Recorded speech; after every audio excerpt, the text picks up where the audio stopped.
Hello, everyone. My name is Dr. Rakesh Gopinathannair. I'm a cardiac electrophysiologist at the Kansas City Heart Rhythm Institute and professor of medicine at the University of Missouri, Columbia. One of the issues that we are seeing currently is that people are not getting that sick anymore with COVID, but however, they still get infection and they can have arrhythmic manifestations or autonomic manifestations following them. We need to continue to follow these patients, and surveillance is important because the odds of recurrence of arrhythmias in these patients remains quite high. One of the most intriguing and puzzling aspects of COVID-19 have been the long-term effects associated with the illness even after acute recovery. It has been called various names, and including long COVID. One of the main sections of the scientific statement is devoted to autonomic dysfunction. What is autonomic dysfunction? It's alteration of autonomic system parameters in patients who have had COVID infection, and they typically tend to show up weeks to months after the infection, usually several weeks after.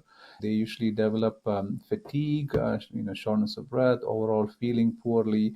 They also have significant symptoms such as dizziness, near passing out spells. And I would say that upfront that we are still in the process of having a deep understanding of this problem. And it can manifest in several ways. One particular presentation is what we call as postural orthostatic tachycardia. They stand up and then with a sudden increase in heart rate. Another manifestation would be what we call as orthostatic hypotension, where you have a substantial blood pressure drop with standing.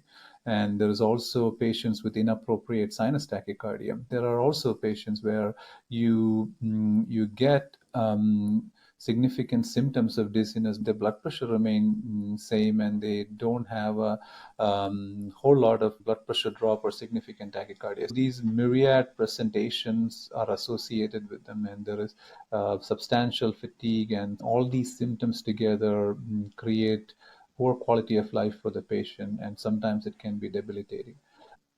We explored the pathophysiologic mechanisms, which unfortunately are fully understood. Several theories have been postulated, including autoimmune phenomena, cytokine release from acute infection, and also deconditioning has been postulated as a cause, but it has been debated as deconditioning could be from acute infection. In terms of management, these patients require close follow-up and treatment strategies that are guided by the current autonomic disorder guidelines.